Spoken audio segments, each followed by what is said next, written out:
I want to talk about why joyfulness is an indispensable character quality. And the way we're going to do it is I'm going to give you a short overview, or let's call it a definition. I'm going to talk about famous joyful people. Then I'm going to talk about why is this part of emotional intelligence, but also why is it part of leadership?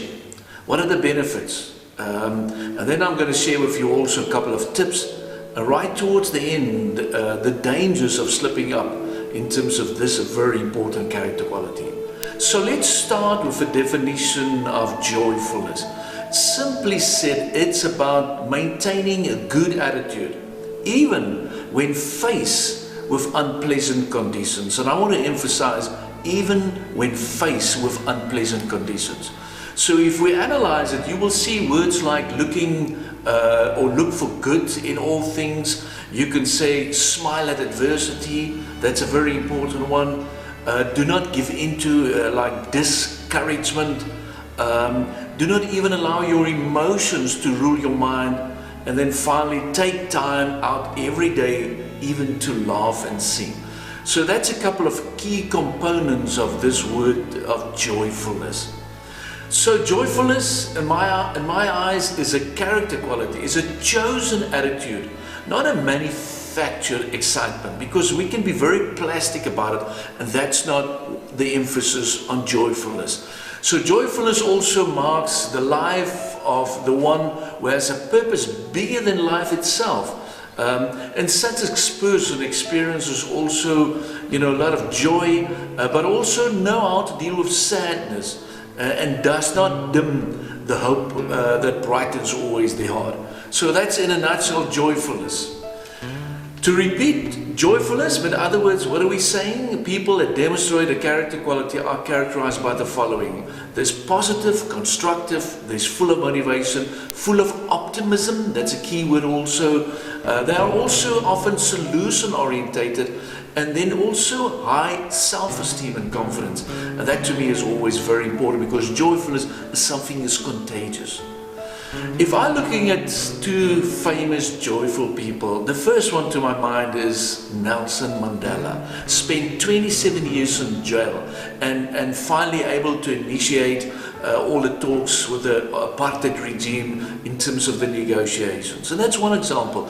And the other one very quickly is Henry Ford. Why Henry Ford? So much failures and riots and disappointments, but he also, right towards the end, after being broke 5 times, turned the business around and he founded a successful Ford Motor Company. So two very, very, very good examples that I always like to quote. But my famous topic is emotional intelligence. Why emotional intelligence? Emotional intelligence is about your coping skills, your ability to cope and to motivate other people, the ability to control your impulses, and also setting the right moods and optimism and happiness. So you can very quickly see that this directly do impact my emotional intelligence, my self-awareness, what's happening around me, my social awareness. So this is a key component, and you will see right at the end when you measure emotional intelligence, you see two keywords like optimism and happiness. Well, let's move on. What about leadership? And I'm saying it's a key component of leadership, that's joyfulness. Because think about a person who is not joyful, who's not bringing the best out of it. A joyful person, I'm saying, is often as indispensable. He's able to communicate the vision, but not just, plain plastic, but full of energy.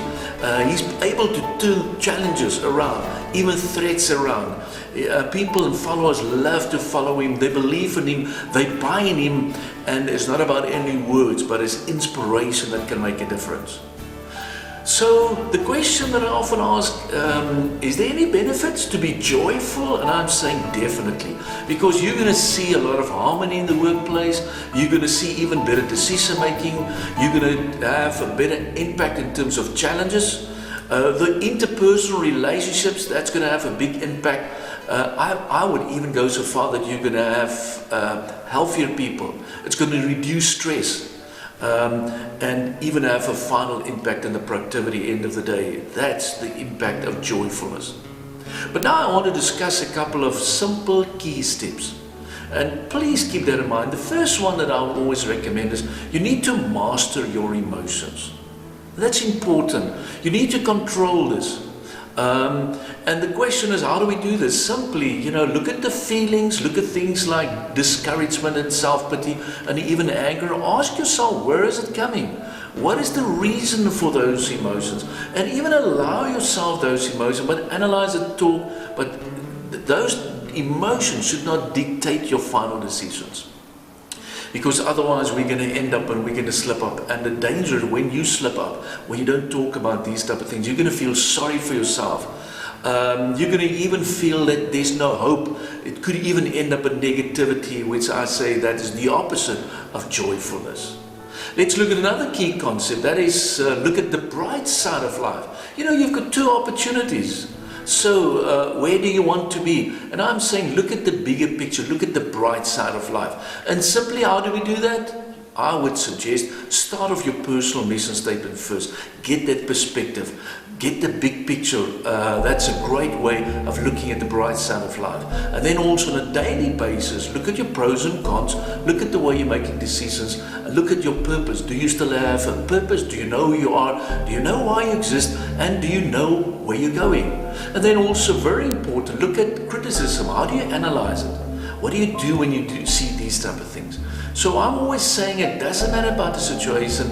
Every situation, analyze it, try to change it, look at the different areas, and then if necessary, step away, take some time, take a deep breath, look at where you are and what's causing sometimes things like joyfulness, that you are not so joyful anymore. The third one, that's a lovely one, seek to serve.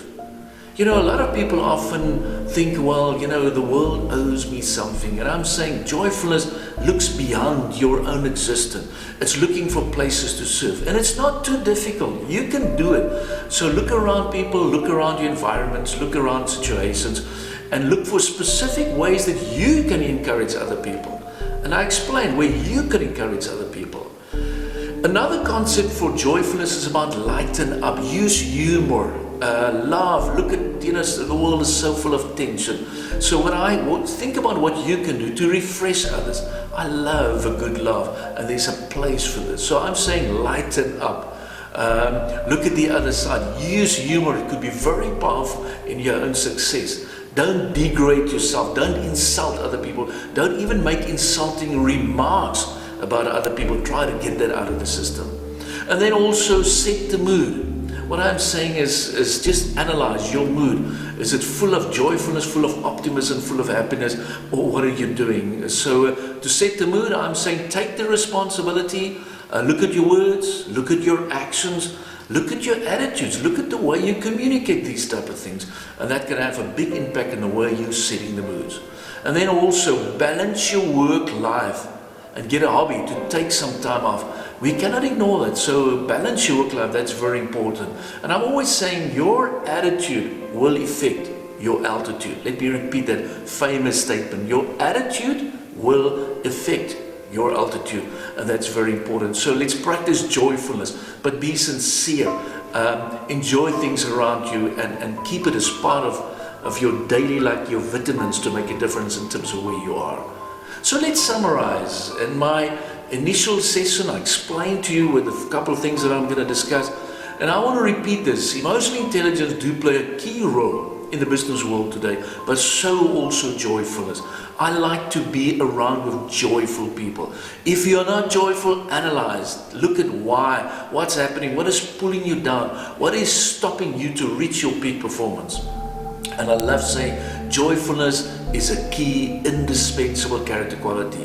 It keeps you young. Joyfulness, indispensable quality. Go and apply this.